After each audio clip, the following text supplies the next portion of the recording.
It's been a long off season without football, but FanDuel has spent it getting into the best shape of their lives. That means this. FanDuel is ready for more. More ways to play. More ways to challenge your friends. And most importantly, more ways to win. FanDuel also has new options for playing daily fantasy with your friends, because the only thing better than winning cash is winning your friends' cash. Right now, you can get a $20 bonus when you make your first deposit on FanDuel. Just sign up at FanDuel.com/Stephen A. Age and state restrictions apply. This is the Stephen A. Smith Show podcast. I'm Stephen A. Welcome to the latest edition of the Stephen A. Smith Show, coming at you as I love to do usually every weekday over the airwaves of ESPN Radio, 250-plus markets across the United States of America, plus ESPN Radio on Sirius XM Channel 80, not to mention simulcast live every weekday on ESPN News, even though we were on ESPN2 yesterday afternoon. Number to call up as always is 888-SAY-ESPN. That's 888-729-3776. Before I get into any sports, let me be very clear. My apologies for being out the last 2 days. For those of you who may not know, but I'm sure most of you who do know, my father passed away this past weekend. I want to give special thanks to all my friends and loved ones here at ESPN, a phenomenal family that has been incredibly supportive, from Jonathan Winthrop and Kat Pastor and Nuno Texiera here, and Justin Craig and Tra Keller and, Norby Williamson and Dave Roberts and my whole First Take team, from, Stephanie Fournier, Kevin Reeder, Brian Bork, Antoine Lewis, of course, Max Kellerman, Molly Kiram, whole bunch of folks from ESPN calling up. All the athletes out there who called, you know who you are. Appreciate the love and respect and everything that comes with it. I just wanted to, I was gone the last couple of days needing to make the necessary arrangements for my dad. And I'm back here for today and tomorrow before obviously having to continue handling things over the weekend. So I appreciate your understanding for the fact that I was out and the reasons behind it. Also want to give a special shout out to all the folks for ESPN Radio throughout the country, especially my man Tim McCarthy and Michael Kay and Larry Hardesty and so many other people, Ty Eli and everybody else. Love y'all. Deeply appreciate it. But I'm going to be here for the next couple of days, like I said, and just wanted to make sure I extended my thanks. And, of course, a special thanks to Bob Wischusen and his especially kind words on Monday afternoon when he filled in for me so admirably, by the way. One day, I don't understand why this man doesn't have his own radio show. Bob Wischusen's fantastic. He just is. And I want to give a special thanks to him and, of course, Michael Leaves and Matt Berry as well for filling in for me the way that they did yesterday. So thanks to everybody. But I'm here, and it's time to get into sports, and I'm going to do my job as I always do and express what I feel the way that I always do. Maybe a little bit less volume. Maybe. But anyway, I just wanted to make sure I got that out of the way. Let's get right into it, because there's a few things that we're going to get into. We've got our eyes on what's transpiring at Ohio State because the Board of Trustees has met with officials for Ohio State. They're going to reveal its findings, and we don't know what the outcome is going to be in regards to Urban Meyer, the head football coach at Ohio State, who's been put on paid administrative leave since August 1st due to his former assistant coach, Zach Smith, being involved with domestic violence, and Urban Meyer allegedly knowing a lot more about it than he revealed. And as a result, there's a price that potentially may be paid there. We'll find out what that is potentially in the minutes to hours to days to come. We don't know. We'll keep our eyes on that. We're also going to talk about what's transpiring at Texas A&M, because you got a former athlete there that clearly is bitter and has pointed his ire in the direction of Jimbo Fisher, the new head coach at Texas A&M, who hasn't even coached the game yet there, but still in all finds himself in the throes of controversy because some kid has alluded to recruiting violations that may have taken place as it pertains to them. We'll talk about that. I'm definitely getting into Aroldis Chapman, the closer for the New York Yankees, who's got knee problems and had to lead a game after just 6 pitches. 6. Now, it's bad enough the damn Yankees ain't good enough to beat the Red Sox. Ain't good enough to beat the Houston Astros. Ain't good enough to beat the Cleveland Indians. At least one of the teams. In other words, the Yankees ain't going to the World Series. But I certainly don't want to see this. So I'm definitely going to touch on that a little bit later on in the show. But the first order of business on my mind, believe it or not, is Eli Manning. And it's this article that came out and it was posted on ESPN, where we're talking about, the best and worst valued quarterbacks in the National Football League. Of course, Aaron Rodgers is up there. Dak Prescott is up there because of his level of production, compared to the salary that he's earning. Deshaun Watson is up there as well. We get all of that. We understand it. Russell Wilson, obviously, of extreme value, considering what he brings to the table, what he means to the bottom line of the Seattle Seahawks, even though, he's getting paid an exorbitant amount of money. But they've got Eli Manning, a two-time champion with the New York Giants. They have Eli Manning next to last. The only quarterback rated lower than Eli Manning is Mitchell Trubisky for the Chicago Bears. That is it. And obviously you have folks that are incredibly appalled. They're incredibly appalled by what they're seeing. They can't believe it. Russell Wilson's ranked number 1. Dak Prescott's ranked number 2. Aaron Rodgers is ranked number 3. Tom Brady's ranked number 4. Matt Ryan of the Atlanta Falcons is ranked number 5. And what they're saying is, for example, I'll give you an example. They're saying Matt Ryan, career salary, $142 million. His man has cash checks totaling that amount. That's what that means. For those of you out there that might be a bit challenged in understanding what the category of career salary means. What it means is at the end of the day, when you cashed a check that was cut for you, that's the amount it added up to. Matt Ryan, $142 million. That's Matt Ryan. Okay? Ladies and gentlemen, some of you might find it appalling. You might sit up there and say, how the hell is Eli Manning ranked below Patrick Mahomes, Sam Bradford, Phillip Rivers, Case Keenum? How is this possible? Josh McCown of the New York Jets is ranked ahead of him. A.J. McCarron, who was a backup in Cincinnati before landing in Buffalo this year, hasn't played a game yet. Not when it counts. He's ranked above Eli Manning. Ladies and gentlemen, I understand. I understand how appalled you may be. I understand how you're going to look at that and you're going to say, what the hell's going on? I got a real problem with this. But when they talk about career adjustable salary, okay, do y'all know that Eli Manning is at $266 million now? $266 million. Now, y'all might look at the 2 Super Bowls. You know what I look at? I look at the fact that 5 times in the last 6 years, the Giants have been home watching the playoffs just like me. They haven't been in the postseason. I look at the fact that 7 times in the last 9 years, they've been home watching the playoffs just like me and you. 7 times in the last 9 years. 5 times in the last 6 years, Eli Manning's team has not made the playoffs. The 2 times that they won the Super Bowl, it wasn't like he imitated Tom Brady passing for 505 yards, 3 touchdowns and an interception in the Super Bowl loss. No, they scored 21 points in one Super Bowl, 17 in another. Their offense didn't knock anybody's socks off, specifically the New England Patriots, who they beat twice. They didn't knock anybody's socks off. Eli Manning didn't throw for 500 yards. Eli Manning wasn't going berserk. Matter of fact, Eli Manning didn't throw for 300 yards.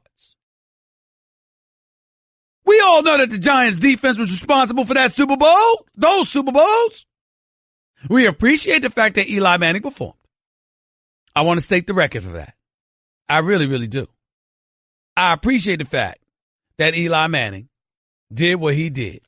I totally get it. And I understand it. Their last Super Bowl, they won 21-17. Eli Manning, 30 for 40, 296 yards, 1 touchdown, 0 interceptions. That was his number. That's what Eli Manning did. His last Super Bowl, the last Super Bowl we saw him in. The first Super Bowl we saw him in 2007.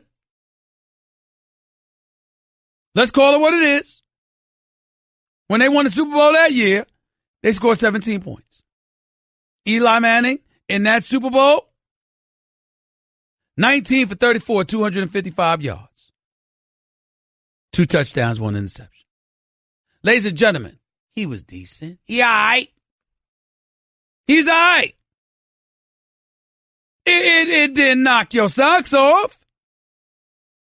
Those were hard-fought battles that were primarily defensive battles. Can we put things in its proper perspective? Eli Manning, career salary, $189 million. Career adjustable salary, $266 million. That would be more than Tom Brady. That would be more than Aaron Rodgers. That would be more than Drew Brees. That would be more than anybody. But you're missing the playoffs. 5 times in the last 6 years, 7 times in the last 9 years. That's a problem. Oh, by the way, Phillip Rivers, you don't get off the hook in Los Angeles. You don't get off the hook. You've missed the playoffs 7 in the last 8 years. I know that Phillip Rivers' regular season numbers are pretty impressive. Here's the problem, ladies and gentlemen. His regular season numbers are the only numbers you have to go by. There are no postseason numbers. Not really. And all I'm saying to you is these kind of things matter. I can't let that go. Somebody got to say it. I don't enjoy this. I'm not trying to sit there and be negative Nelly. I'm not trying to do that. I don't want Nuno looking at me with a raised eyebrow saying, my goodness, where is his decency? Or John sitting up there saying, come on, even though John would never say it publicly because he's a Cincinnati Bengals fan. He has no credibility. 0. But all I'm saying is, if you're Phillip Rivers, you've been to the playoffs once since 2009. In that playoff game, in fairness to Phillip Rivers, 2 playoff games, in 2013,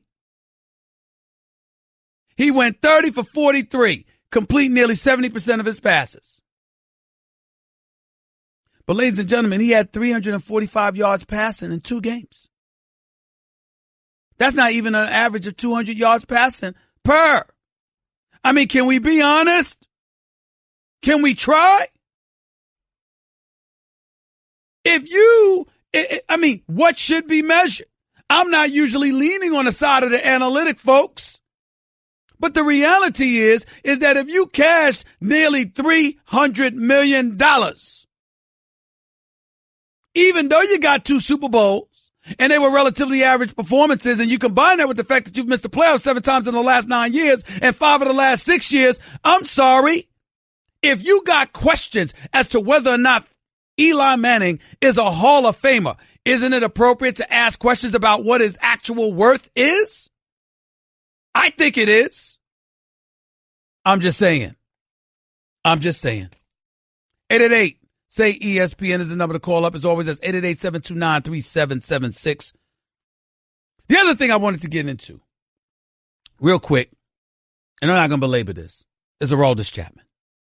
2.11 ERA. Let me tell y'all something right now. Y'all can brag about that if y'all want to. No, don't look at me that way. You got a 2.11 ERA as a closer. I got a problem with you. Ladies and gentlemen, I've been spoiled. Mariano Rivera graced the corridors of Yankee Stadium in the Bronx for damn near 2 decades.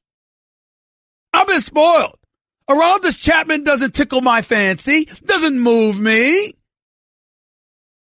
Now, granted, Michael K's opinion on this matter might matter just a touch more than mine. Fair enough. Let him rave about Aroldis Chapman. As far as I'm concerned, I'm not moved. You show up once every few days, you pitch for a couple of innings, and you got knee problems. What the hell are you doing in your off time? What knee problems do you have? What happened? You tripped on the steps from the dugout, walking to the mound and hurt your knee? You went out and get some ice cream? You bumped knees on the table while you were smoking a cigar after hours? What on earth is going on? How you got knee problems? What were you doing? This ain't basketball. This ain't football. Hell, it ain't even tennis. You're on a baseball diamond.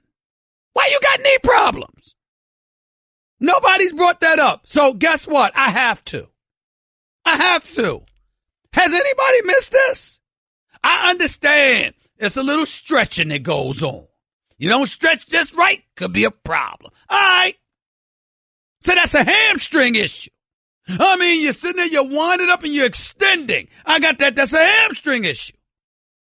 You're throwing a football, you're throwing a baseball. That's a rotator cuff issue or an elbow issue. Hell, you're flicking it with a split-fingered fastball or something. That might be a wrist issue. How the hell you got a knee issue? What you doing? What are you doing? What happened? I'm not saying it can't happen, ladies and gentlemen. I'm not trying to imply that those things are not possible. What I'm asking is, how it happened? I want to know. And I don't mean to sound like Little Richard when he was on City Hall decades ago talking to Big Daddy Kane. I want to know why they call you Big Daddy. That's not what I'm saying here. That's not what I'm saying. I'm just asking a simple question. How you a pitcher and a closer at that? And you got knee problems. What you doing? You driving in a little dune buggy or something and it irritated your knee? What am I missing? I just don't understand it. Can somebody gather an explanation that would suffice for me, for my edification? Please, pretty please, with sugar on top. You a closer. How you got knee problems? I'm just wondering. I'm just saying. 888, say ESPN, it's 888-729-3776. That's the number 2 item on my mind. I'll get into my LeBron James stuff in a minute because evidently I'm blasphemous. I've been hedonous because I had the temerity, the unmitigated goal to sit there and say, if I had to take 2 of the 3 to play together, rather than take LeBron, I would take Kawhi and Kevin Durant. I don't think it's that far-fetched. I know LeBron is the best in the world. But if I had to pick a player specifically to play with Kawhi Leonard, I would want Kevin Durant with Kawhi Leonard more than LeBron. I'll explain why a little bit more later. The other item I want to get to was of a more serious nature. Ladies and gentlemen, Urban Meyer probably is not going to lose his job. I'm just guessing. As you all know, his former assistant coach, Zach Smith, was involved in a domestic violence situation with his wife as early as 2009 when he was at Florida. Once he followed Urban Meyer to Ohio State, evidently another incident took place. Zach Smith is on the record stating that he never struck his wife, but his wife, ex-wife, informed the public that indeed he had committed domestic violence. And more importantly, she had told the wife of Urban Meyer, who had informed her she had to tell her husband, which was Urban Meyer, the coach at Ohio State. Therefore, Urban Meyer knew and did nothing. As a result, Ohio State put him on administrative leave, hired a firm to investigate the matter. The firm was addressing the board of trustees this morning. Urban Meyer showed up for that. And now we're waiting to see what the fallout is going to be. Ladies and gentlemen, I am not advocating for the firing of Urban Meyer. Zach Smith, yeah. Urban Meyer, poor judgment, deserves to be suspended, deserves repercussions. Lying to the media, ladies and gentlemen, is no crime.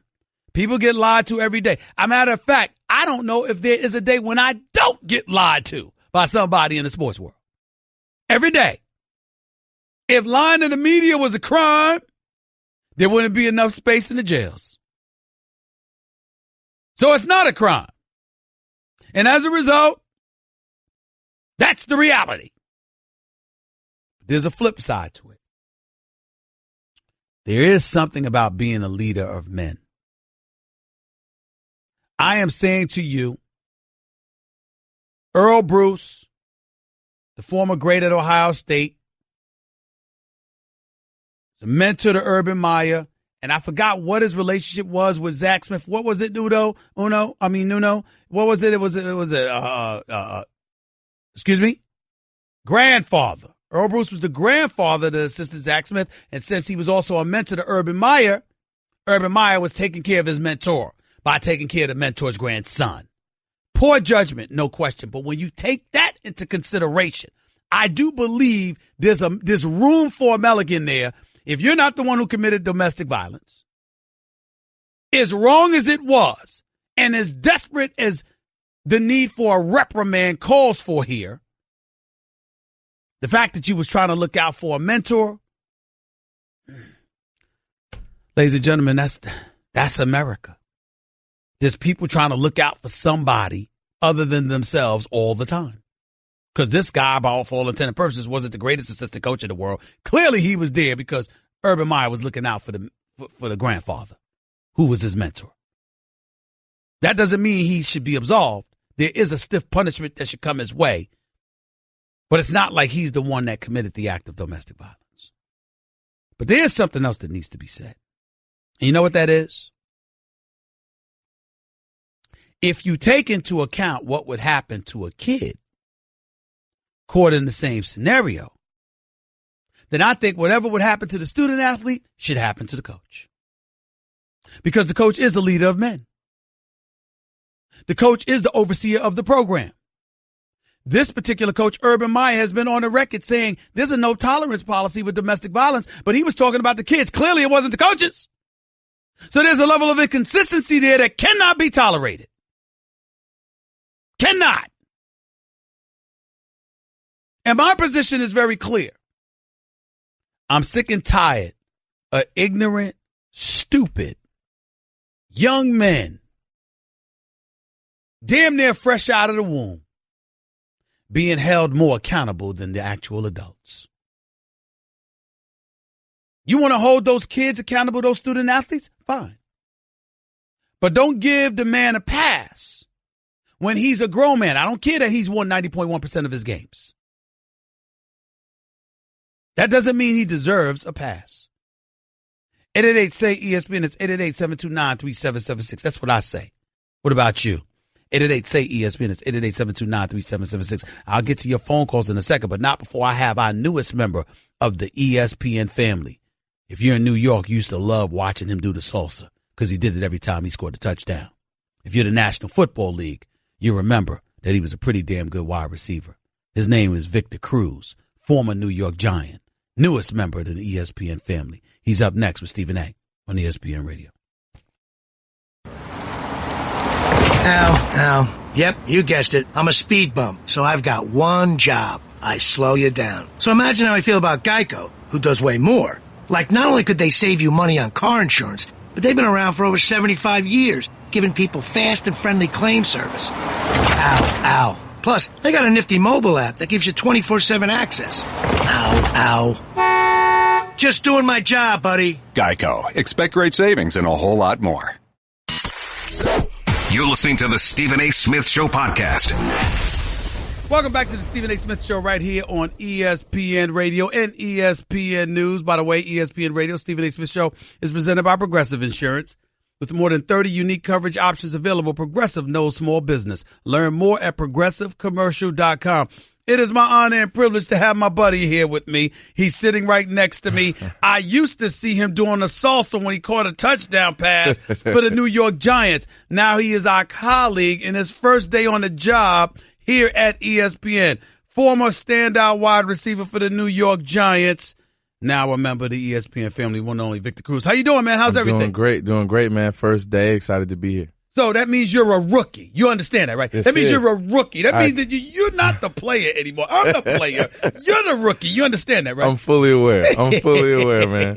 So how's it, man? How's the first day on the job been so far? First day's been good. Done a couple shows, going through the full gamut, talking my talk. It's been fun. Now, are you ready to talk that talk? Are you ready to sit up there and go like this? Look, he can't play. Look, this brother needs help. Look, this brother he's not putting in the kind of hard work that he needs to be put in. Are you ready to do those things? I'm ready to make that transition, man. Let's do it. All right. Let's do it. Absolutely. Well, since you said so, let's get right to it. Uh-oh. You showed up on national TV this morning on First Take talking to yours truly, and we got into a conversation about Eli Manning because obviously ESPN's got some articles out there and talking about what Eli's worth is compared to that of other quarterbacks. You know, you're taking salaries into consideration combined with their production.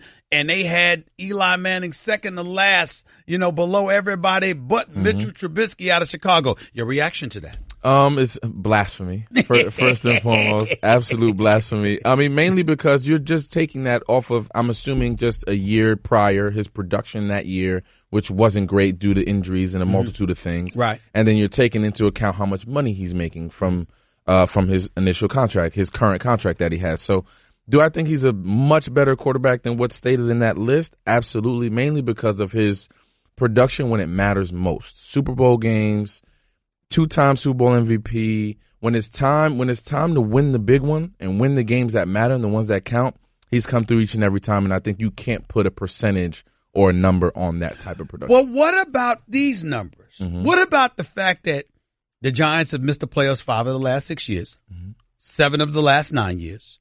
What about the fact that this man has been paid $266.8 million in his career, but those kind of statistics are still put out there? So when you look at it from that perspective, clearly he's not the second worst quarterback in the National Football League. That would be blasphemous. But when you talk about the money that he's been paid and whether or not that's commensurate with the level of production he's put forth, what do you say to that? I could see that. I understand how someone could make that claim about, obviously it's a valid claim given his production due to his salary. But I just think, you know, the two times they did make the playoffs and they made the playoffs, Stephen, they won the Super Bowl. Okay. So I think you can't go, obviously there's 6 years in between that they didn't make the playoffs that were obviously not, you know, totally up to him or totally, his fault per se. There's defensive issues and things that happen and injuries. Obviously, all of that plays a part and takes into consideration. But I think Eli he's in a position now, especially specifically, to quiet those rumors and quiet those people, those naysayers that don't believe in him in this point in his career. I'm talking to my colleague, Victor Cruz, sitting right here next to me, former New York Giants. He's right here with Stephen A. on the Stephen A. Smith Show, ESPN Radio and ESPN News. What the hell happened to the Giants last year? Put it in your perspective. Well, you know. In my perspective, well, one, they should have brought me back last year. Let's just start with that. Okay. Now that this is my first day and I'm a rookie, let's start with that. They should have brought me back last year for just some stability at the wide receiver position after having a multitude of injuries. Moving forward from that, obviously those multitude of injuries hurt them. There were games where Eli just wasn't, you could tell he wasn't comfortable passing the football to guys that he, for lack of better words, barely even knew. Guys that were just trying to put the piece of the puzzle together to go out there and perform. But what do you mean by that? Evan Ingram was there, I understand that, rookie. Yes. Brandon Marshall was there, I understand that, new. But Sterling Shepard was there. And Odell well. Beckham and Odell. Well. Odell just and Odell got hurt. Got it. Of course. So that combination of all those things, and then obviously an offensive line that wasn't the greatest last year, that didn't keep him, as upright and keep his jersey as clean as possible week in and week out. You add all those things together, that's what got them to the record and to the standing. How come you didn't mention Ben McAdoo? How come you didn't mention him? Are you just trying to be nice? No, I'm not trying to be nice. Are you sure? It's been well documented that me and McAdoo have not seen eye to eye on a lot of different issues. So I think obviously that was a part of it, the coaching, and I think, I wasn't in the locker room, so I don't know per se how the coaching was different from when I was there. But last year you can tell there was a disconnect between the coaching staff, particularly in the head coach, and the players. I think it had a boiling point too when he benched Eli Manning for that one game, not because he was injured or because of any other reason. Dumb decision on his part. Deserved to be fired for that alone. I agree, and the fact that he did that in that juncture just was another knife to the stomach of fans of the pedigree of Eli Manning and everything. It showed what he felt about that team that year. Got it. Victor Cruz right here with Stephen A. on ESPN Radio. So with that being said, what are you expecting from the New York Giants this year? And two-part question. What are you expecting from the New York Giants? And do you expect Saquon Barkley to have a better rookie year than Sam Darnold for the New York Jets? Okay, I like that one. Well, first off, I think the Giants are going to have a tremendous year. I think they've shored up some issues on the offensive line. Define tremendous for me. I have to ask this because you used the word great a few hours ago. I think they're a playoff and there was nothing great about that. And you didn't use something. What do you mean they're going to have terrific? What do you mean? I think that I'm going to go on the record and say they're going to win 10 games this year. Okay. And they're going to be a playoff team. Will they be a Super Bowl contending playoff team? we'll have to see how how the season unfolds and how they what their character of that team kind of becomes as the year progresses. But I think they're a playoff caliber team, at least right now on paper. They still got to go out there and play those games. But I think they win 10 games and have a good year. Do I think Saquon Barkley is going to have a better year than Sam Darnold?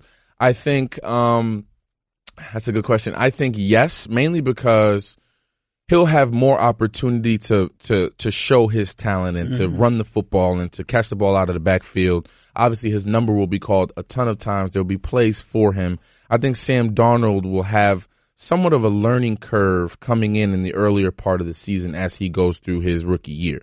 I think the learning curve is easier for a running back as opposed to a quarterback in Sam Darnold because it's somewhat less to learn. Okay. And you can just go out there, get handed the ball, catch the ball in the backfield, know your job, and execute at a high level. Sam Darnold, on the other hand, is a quarterback. He has to know where everybody's at, where everybody's going, read defenses, put everybody in place. That's a harder task to complete as a rookie in the NFL. You know what, Victor? I'm going to put you on the spot right now. Looking at the NFC East, you got the Eagles, the reigning, defending Super Bowl champion Eagles. You got the Dallas Cowboys. I don't want to throw up, so I'm not going to talk about them too much. Okay. You got your New York Giants, and you got these Redskins that have given us no reason to believe that last place is there's any other destination for them other than last place. Right now, if you had to handicap, if you had to really dissect the NFC East, what order do you have teams going in? And I'll give you the right to change your mind in the next 2 weeks. Okay. But right now.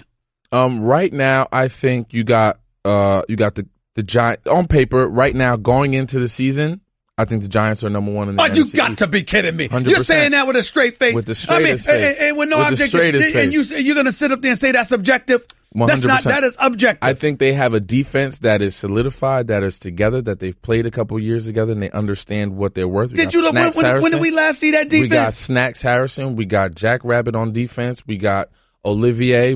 They have defensive players that can make an impact and make a difference. And if you've seen from the past, Stephen A., whenever the Giants have a good defense or a great defense, good things usually happen for them.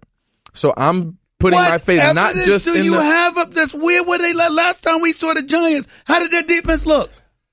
Not the greatest. That's why it's a new year. That's why it's a new renewed sense of energy for them. So without seeing any evidence of the new, and correct, the evidence of the old has the Eagles as the reigning defending Super Bowl champions with a defense that is stout, an offensive line that comes back. Carson Wentz eventually will be back. A giant Clement at the running back spot. Jeffries and Aguilar at the wide receiver spot. Ertz at the tight end spot with the Eagles defense with Ingram and Fletcher Cox and those boys. You're going to sit up there with a straight face and tell me that the Giants are winning the NFC East? Philly's right there behind them, though. They're not far behind them. Well, if the Giants win 10 games, you saying the reigning defending Super Bowl champions going to win 9? Yes. Wow. I'm saying that the Giants are going to have a 10-win season. The offensive line of the New York Giants are going to keep Eli upright, and you're going to see a different Eli Manning than you've seen in the past. 100%. Victor Cruz right here with Stephen A. on ESPN Radio. I mean, I asked a brother to be bold, and he most certainly is bold. I don't know how off his rocker he is, ladies and gentlemen, but he's lucid. He's a good law-abiding citizen. He's a football player. This is what he says. All right, let's talk about the NFC, period. Okay.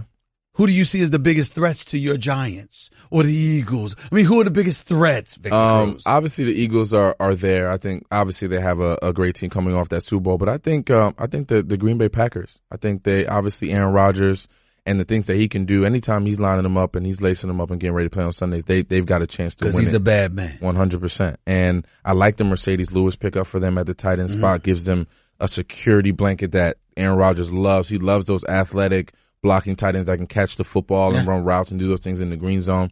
I like Devontae Adams. I like Randall Cobb, obviously, for a number of years, slot guys. So and you didn't have any problem with Aaron Rodgers calling out them rookies, did you? No. They're rookies. Yeah, absolutely. I think he sent a message early in training camp that this isn't enough. This isn't good enough. We need to be better than this, whether it's a walkthrough, whether it's a jog-through period or on scout cars or whatever the case may be. They have to be better. Last question. I'd be remiss in neglecting to ask you this question. A lot is held against Odell Beckham Jr., your former teammate from that whole partying in Miami before the week of a playoff game. Having said all of that, he's a superstar. I believe he deserves his money. now. Yep. How does Victor Cruz feel? I agree. I think he deserves his money right now. I think the biggest thing, Stephen A., is not just – obviously what he does on the field speaks for itself. The 3 years only comparable to Jerry Rice and all those names, and we understand that part. But a lot of football, and a lot of the NFL specifically, is entertainment. And it's about bringing people to these stadiums and about loving their favorite players and about coming to see their favorite players. And I don't think there's another player in the league that we can mention now that the fans want to see more, that they want to come see more in person, watch play in those stadiums. And that's a huge factor for the Giants. They understand that. I tell you this much. I miss you doing the salsa, bro. I miss that. I miss that bad. You threw down with that boy. 100%. Had me wanting to learn the salsa and the merengue, to be honest with you. The only person I see that can succeed Victor Cruz in that department is possibly Travis Kelce. That's about it. I've seen him do his thing. He's good. He can do his thing. And he's creative. He's creative, too. He's got some good celebrations. No doubt about it. Absolutely. All the best to you, man. Good luck, man. Welcome to the family. The one and only Victor Cruz right here with Stephen A. on ESPN Radio. It's been a long off season without football, but FanDuel has spent it getting into the best shape of their lives. That means this. FanDuel is ready for more ways to play, more ways to challenge your friends, and most importantly, more ways to win. FanDuel also has new options for playing daily fantasy with your friends, because the only thing better than winning cash is winning your friends cash. Right now, you can get a $20 bonus when you make your first deposit on FanDuel. Just sign up at FanDuel.com/Stephen A. Age and state restrictions apply. This is the Stephen A. Smith Show podcast. I'm Stephen A. Welcome back to hour number 2 of the Stephen A. Smith Show, here with you on ESPN Radio. 250 plus markets across the United States of America. ESPN Radio, Sirius XM Channel 80, and of course, ESPN Radio on ESPN News. Simulcast on ESPN News. Number to call up as always is 888-SAY-ESPN. That's 888-729-3776. That's the number to call up. You can catch me on my Twitter handle at Stephen A. Smith. You can catch me on Facebook at Stephen A. Smith. You can catch me on Instagram at Stephen A. Smith as well. So feel free to do just that. Any minute now, expecting rap artist extraordinaire, music legend, Ice Cube, to be on the show with us. He's also the co-founder for the Big 3 tournament. Championship game is this Friday night at the Barclays Center in Brooklyn, New York. So I'm looking forward to talking to Ice Cube about that, along with a host of other things. Remember, he co-founded the league with executive Jeff Kwatinetz.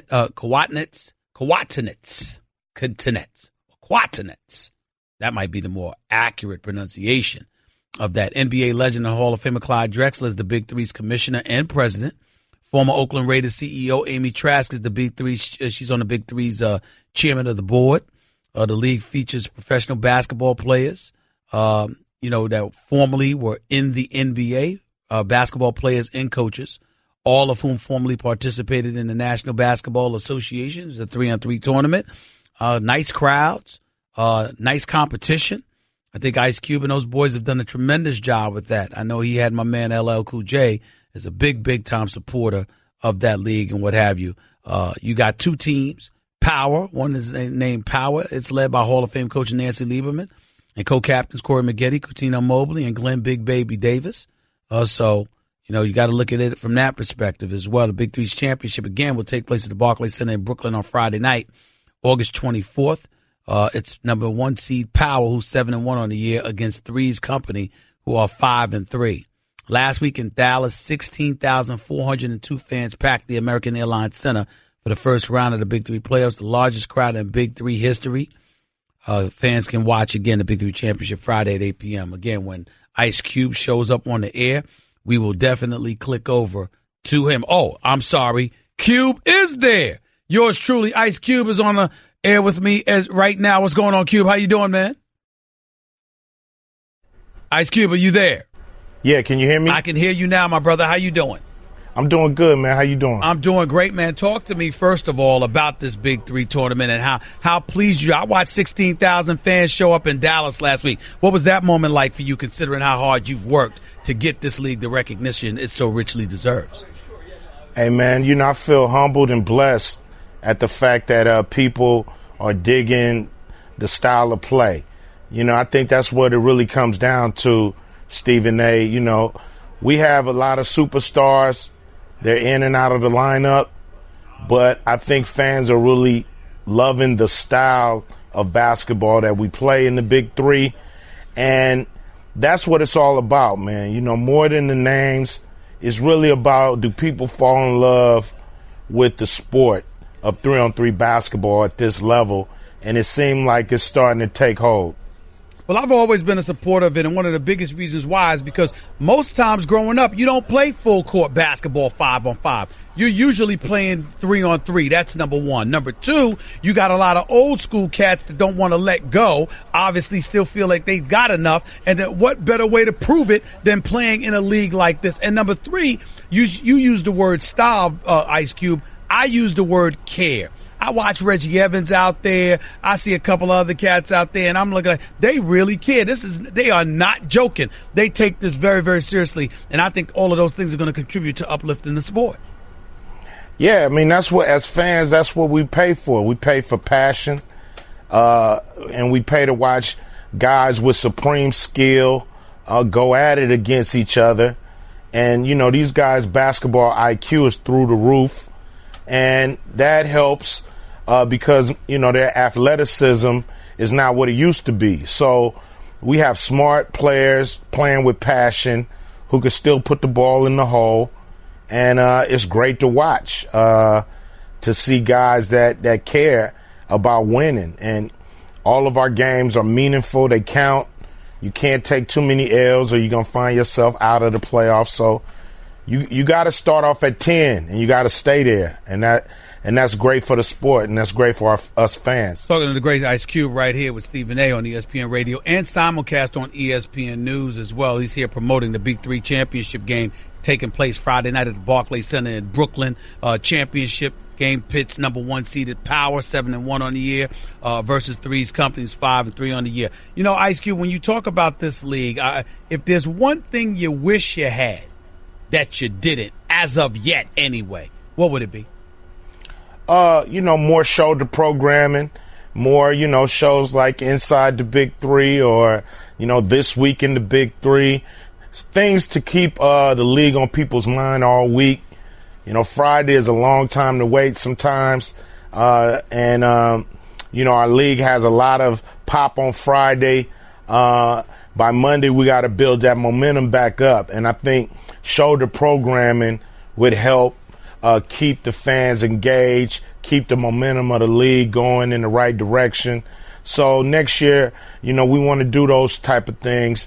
We want to add more teams and maybe play on 2 nights a week instead of just Friday, you know, maybe a Wednesday and a Friday. So we're trying to do things to keep Big Three on people's mind throughout the whole summer and not just on one day a week. Now, Ice Cube, you know, when people are thinking about you and they talk about you, they love the fact that you're doing this thing with the Big Three. We love seeing you at games because we know you know your basketball and you love your basketball and you love your sports. We got to make sure that you ain't deserting the music industry, you ain't deserting your acting career and all of that stuff. What else is going on in the world of Ice Cube? Nah.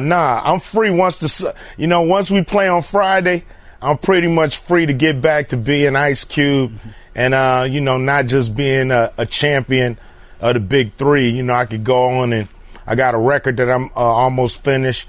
Want to put it out this fall. We working on movies. So we want to be cocked and loaded, shoot something, have something in the can before next season starts. So I'm about to get busy and, you know, take off this hat and put on that L.A. Raider hat or whatever and I'll come at you with it. Now, tell the truth. How many Oakland Raider games are you going to get to this year? I mean, I want to know the answer to that question because I want to know how excited you are, and I want to know whether or not you conflicted because you're a diehard Oakland Raider fan, but they're about to move to Vegas, and even though the Rams are here, and I know you have love for LA, obviously, I mean, you ain't a Rams fan, you're a Raiders fan. So where are your loyalties going to lie? Is it going to be with Raider Nation, or is it going to be with La, the city of LA? What's it going to be? Well, you know, the Raiders is my first love.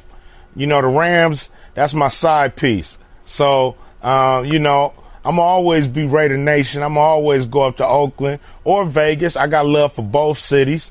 And, you know, because the president of the Raider Nation got to be there. But I'm going to also check out a couple of Rams games this year. They looking good. I love good football. I'm a sports fan. Well, hold on. I'm like you, Stephen. Let me be very direct with you, Cube. So the Oakland Raiders play the Los Angeles Rams. Yes. Who you going with? What sideline are you standing on? I'm going with the Raiders. Okay, I'm just saying. I'm diehard. Okay. I ain't no fair weather. Okay. I'm diehard. And even if the game is in Los Angeles, you standing on the Raiders sideline. Is that what you're saying? Damn right. Well, ain't nobody gonna say nothing to me about it. Ain't nobody gonna say nothing to me about it.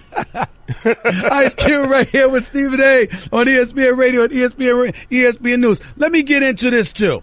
Obviously, LeBron's here. You've spoken ad nauseum about LeBron's arrival in Los Angeles. We have no problem with that whatsoever. As far as I'm concerned, him going to Lake Erie in the freezing weather, all is forgiven with LeBron James as far as I'm concerned. The man is in L.A. How are you feeling about all the things you've heard about the Lakers leading into this upcoming season? Is it all positive, or do you have some trepidation about things? It's all positive on my end. You know, I think the Lakers have some great young talent already. LeBron is gonna elevate that talent.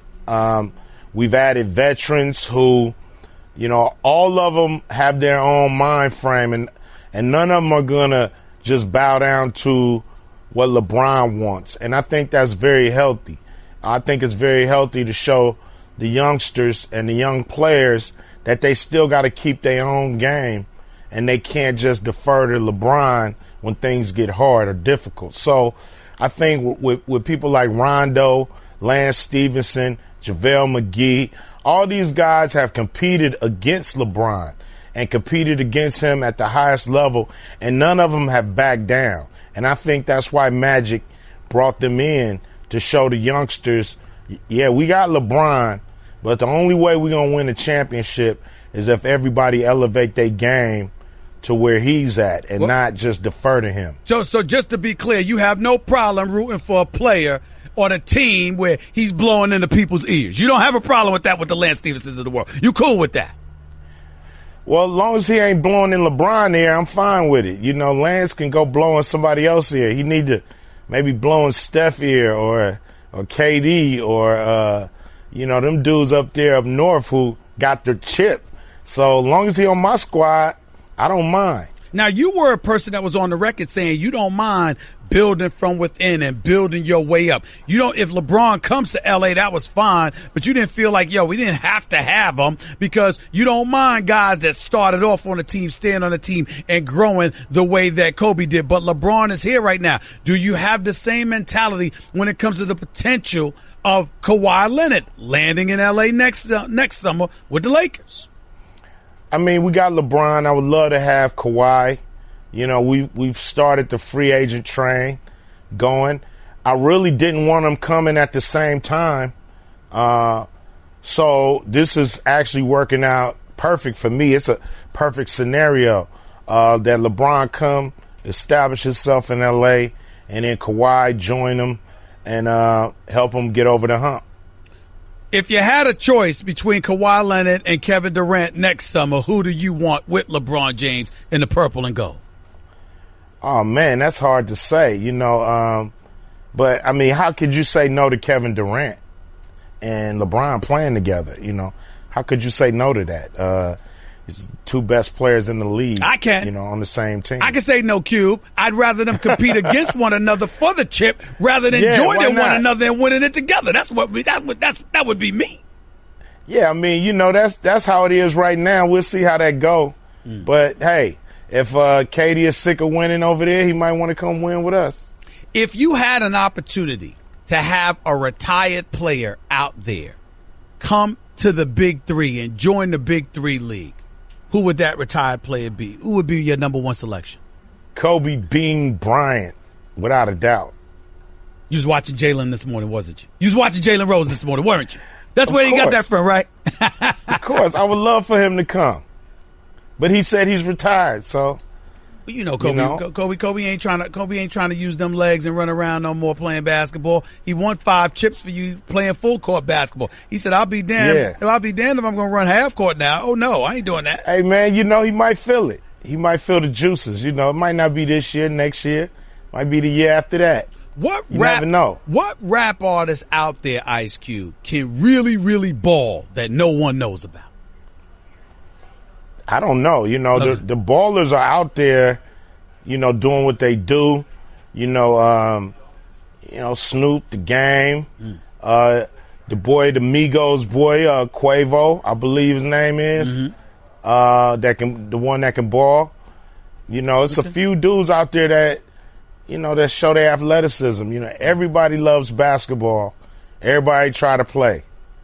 I got you. I'm proud of you, man. Happy for you. Big 3 championship game. Friday night, Barclays Center, Brooklyn, New York. Yeah. Doors open 7 p.m. Appreciate you, my man. Let's do it. No doubt. Thank you. I appreciate you, man. Always, Stephen A. Absolutely. You the man. Absolutely. Yay, yay. I appreciate it. Yay, yay. You know I like that. I like that. Ice Cube right here with Stephen A. ESPN Radio 888. Say ESPN. It's 888-729-3776. The Stephen A. Smith Show. ESPN Radio. 250 plus markets across the country. ESPN Radio on Sirius XM Channel 80. Plus simulcast live on ESPN News. Right here. Stephen A. Smith Show. ESPN Radio. Before I get to the calls, and thanks again to Ice Cube, let me bring up something that I brought up on First Take. So I want to make sure my position is very, very clear and everybody knows where I stand. We addressed a question this morning that I find very, very compelling and interesting. Because yesterday at UCLA, Coach Phil Handy, former assistant coach at the Cleveland Cavaliers, former assistant coach at the Cleveland Cavaliers, Coach LeBron, Coach Kyrie, exceptional basketball mind. I've known him for years. Great dude. I think he should be a head coach in the NBA someday, but that's a subject for another day. He had a crew of players that showed up to UCLA yesterday to practice together. And LeBron James was one of them. Kawhi Leonard was another. Kevin Durant was another. And people were talking about these things, and my mindset and my mentality was very, very simple. Of course, anybody would pick LeBron and Kevin Durant to play together because I believe they're the 2 best players in the world. I personally wouldn't want it because Kevin Durant's about to win a 3rd ring. That would tie LeBron. And as far as I'm concerned, they should be competing against one another to see who gets more rings as opposed to joining forces. But with that being said, put both of them on the side and say it's Kawhi Leonard. Who would make a better tandem? Kawhi Leonard with Kevin Durant or Kawhi Leonard with LeBron James? Now, I said Kevin Durant with Kawhi Leonard, and folks done lost their mind. Here's my response. You don't know basketball. Stay in your place. Here's the reality of the situation. LeBron James is the best player in the world. There is no doubt about that. Nobody's going to deny that. But Kevin Durant is younger. Kevin Durant is a better shooter. Kevin Durant is a better free throw shooter. And last time I checked, he ain't too damn bad defensively. And he sits here today as the reigning 2-time NBA champion with back-to-back NBA Finals MVPs. Kevin Durant is a scoring assassin extraordinaire. Both he and LeBron average better than 27 per game for their careers. Both he and LeBron shoot better than 49% from the field for their careers. We all know LeBron ain't the shooter that Kevin Durant is. And we damn sure know he ain't the free throw shooter Kevin Durant is. The thing that always blows my mind when people talk about LeBron, they never bring up his free throw shooting. Do you know that LeBron's a career 73% shooter from the free throw line? You know what Kevin Durant is? Nearly 89%. LeBron is not money from the free throw line. He's far from it. That matters. LeBron, as good as he can be when he gets hot because he's streaky, he's not the shooter that Kevin Durant is. Kevin Durant lives off of his jump shot. He lives off of his perimeter game. What do you think is the better compliment to Kawhi Leonard? Kawhi Leonard can shoot threes, but he's not a prolific 3 shooter. A matter of fact, he's not a prolific scorer because he doesn't look for his shot as much as you would like someone with his ability to look for his shot. LeBron and Kawhi are totally different animals. Now, don't get me wrong. And I don't say I'm saying totally different animals from Kevin Durant. Don't get me wrong. Kevin Durant lacked aggression. He's the kind of person who wanted to play the right way, wasn't looking for his shot nearly as much as he should. That was one of his problems in Oklahoma City. He went to Golden State, fit right in perfectly because you got to share shot selections with Klay Thompson and Steph Curry. We get it. But make no mistake about it. Kevin Durant has an opportunity to go down as the greatest scorer this game has ever seen. Ever. LeBron got muscles coming out of his earlobes for a reason. That's what he needs to have in order to do what he does. Kevin Durant is a shorter version of Manute Bol and still dropped 27 in his sleep. That was Kevin Durant that dropped 43 on the Cleveland Cavaliers in Game 3, in case y'all missed it. That was Kevin Durant when LeBron was in the midst of averaging a triple-double in the NBA Finals and everybody was raving about him getting bounced out in 5 games. That was Kevin Durant that won NBA Finals MVP, averaging 35 and 8 on 53% shooting. That was Kevin Durant. Now, I have been on the record calling his move to Golden State the weakest move I've ever seen by a superstar, and I will never change my position on that, although I will say it nicely because I don't want Mama Durant upset at me. I love that lady, and I'm always going to be respectful. She raised a great son, and Kevin Durant is a great guy. This notion that we got a problem, I got a problem with him, couldn't be further from the truth. Kevin Durant is phenomenal, a phenomenal person, a phenomenal athlete, a phenomenal star. He's good people. I just don't agree with that one move. He could have gone anywhere else but Golden State, and I'd have been fine. Anywhere but there. But that's the only issue I've ever had with Kevin Durant. In terms of his basketball decisions.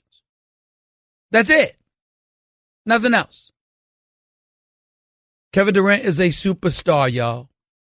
And this notion that LeBron James is in another stratosphere of Kevin Durant, y'all don't know basketball. Kevin Durant's something special.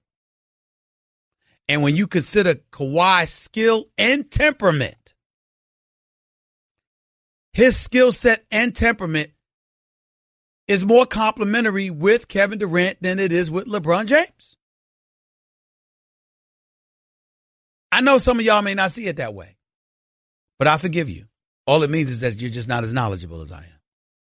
To your phone calls we go. Up next with Stephen A. on ESPN Radio.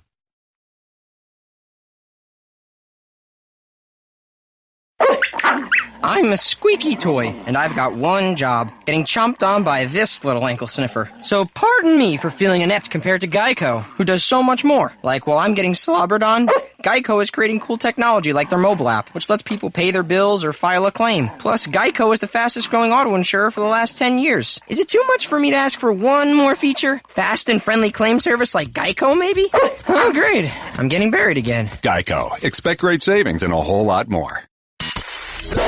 You're listening to the Stephen A. Smith Show podcast. I got to confess, I'm getting a bit excited about these playoffs. Major League Baseball playoffs coming up. See these Oakland A's coming out of nowhere? All of a sudden, they're doing their thing.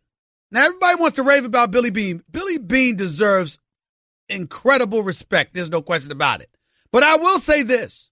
Where's the chip? I know you know how to manage books.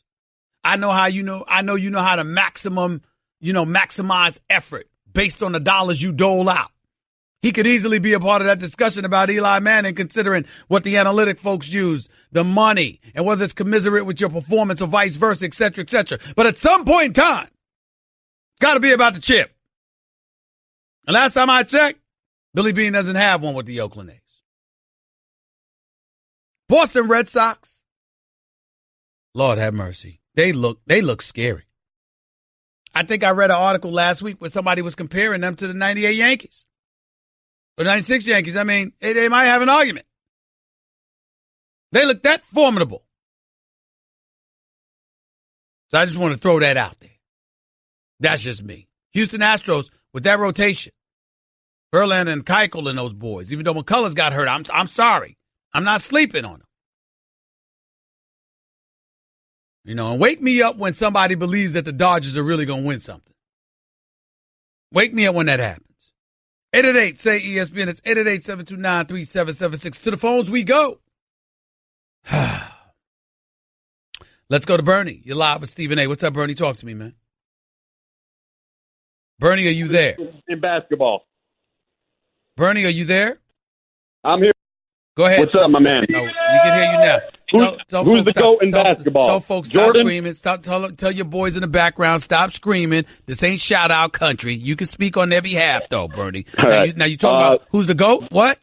Yeah, Jordan or LeBron? Who we got? I've said Jordan on many occasions. I told y'all to stop asking me that question. I will never change my mind. What about I'm a Cowboys fan. How do you feel about the Cowboys this year? No wonder why you got on my nerves already. Because you're a Cowboy fan. I knew it. I just knew it. I knew that my day could not go by without hearing from one of you. The Dallas Cowboys, you know what? They might be the third best team in the NFC East. Who's your receivers? How come y'all screwed over Dez that way? Dez, you got Dez looking for a job. Now, this is the leading receiver y'all had. Now, I understand if you're going to let him go and then you just going to replace him with studs. But you got Allen Hurns, Cole Beasley, and Terrence Williams. Really? But there ain't no room for Dez. Who you could have gotten to play for less money? There's no room for Dez. Really? Really, Bernie? I can't believe they got rid of him. Thank you. Have a nice day. Let's go to Darren. You're live with Stephen A. on ESPN Radio. What's up? How you doing today, Stephen? I'm good, man. I can't complain. What's up? Talk to me. I was just calling about the Teddy Bridgewater situation. How you said that Dez Bryant got the short end of the stick. You got to think about it. Teddy did as well when he was playing with Minnesota. We almost have forgot that they was only one kick away from advancing to the second round. Stop right there. You know why you can't say that about Teddy Bridgewater? Teddy Bridgewater didn't get screwed over. He got hurt. I mean, he did get hurt, but why not the Vikings not give him another chance? Time out. They don't have to do anything. The knee injury was so nasty, they moved in a different direction. First with Case Keenum, now with Kirk Cousins. The point that I'm trying to make to you is that that's an injury situation. And because it's an injury situation and you got a defense that's so elite, you think you've got a shot at a Super Bowl championship. You can't speculate and wonder about your quarterback position with somebody coming off such a nasty knee injury. That's the problem. If Teddy Bridgewater didn't have the knee injury, we wouldn't be having this discussion. True, sir. So now, if you had it because of his game, that would be different. But Teddy Bridgewater lost his way in Minnesota because the knee injury was so nasty, people speculated whether or not he'd ever be the same again. That was what the problem was. True, but do you feel like they should have gave up on him just like that? No, it's not a matter of giving up on him. I think they're a Super Bowl champion. They've got Super Bowl aspirations. They've got an elite defense, and they believe that they're literally a quarterback away from winning it all. So to me, it's not a long-term issue. It's an immediate short-term issue. Whereas if you're the New York Jets or somebody, or not the New York Jets because they drafted Sam Darnold, but Teddy Bridgewater is clearly playing for a job and somebody's going to grab him. If I'm the Jacksonville Jaguars, if I'm the Denver Broncos, I'm looking for Case Keenum right now. I'm sorry. I'm sorry. I apologize. I'm looking for Teddy Bridgewater right now without hesitation. Yes, sir. Without hesitation. Appreciate the call. My man Champ. You live with Stephen A. Talk to me, bro. How's it going? I'm all right, man. What's up? I just want, what the conversation, it keeps coming up day after day after day that LeBron is the best player. Kevin Durant is without question the greatest small forward ever. He's like Larry Bird, Steve Smith, and George Gervin all in one. This guy's a three-level player, and I constantly tell people this. What Kevin Durant was been able to do, he's basically hijacked LeBron's fake run by going to Golden State. And now he's the two-time Finals MVP, back-to-back champions. And I believe he's going to win again next year. And like I keep telling everybody, we need to be talking about Kevin Durant to Madison Square Garden, where he can hijack LeBron, second, campaign on how he going to L.A. Now Durant is in New York because this guy is unbelievable. If we strictly talking about the game of basketball and nothing else, we looking at individual-wise, talent-wise, the greatest player ever. It's just talking about natural God-given ability. It's never been a basketball player as great as Kevin Durant. And I believe Jordan's the GOAT. him and Kobe, but if we just talking basketball skills, he's unstoppable. Well, with LeBron, go ahead. What I would say to you is this. What cannot be denied about LeBron is the impact he has on a game in most situations. Teams are pretty damn close to irrelevant when he's not there. They're immediate contenders when he arrives. Now, Kevin Durant, from a skill perspective, I think he's right there with LeBron. I don't know what these people are talking about when they act like he's in another stratosphere. But there has been a problem with Kevin Durant's lack of aggression in the past. Before he got to Golden State, he wanted to fit in and to go along and get along, as opposed to saying, I'm the damn man on this squad, give me the ball. When he went to the finals against LeBron, he wasn't having that. It was clear he didn't want to ride anybody's coattails. He put everybody on notice a new era was about to begin. Then last year, when they were up 2-0 and Cleveland made a run at them in Game 3 and Steph Curry and Klay Thompson just didn't have it, Kevin Durant looked at them like, what the hell y'all doing? Just give me the ball, damn it. And took over. Just took over, okay? So those, to me, were the defining moments to show that a new era had essentially arrived. But prior to that, Kevin Durant was entirely too passé. And I think that's what hurt him, champ.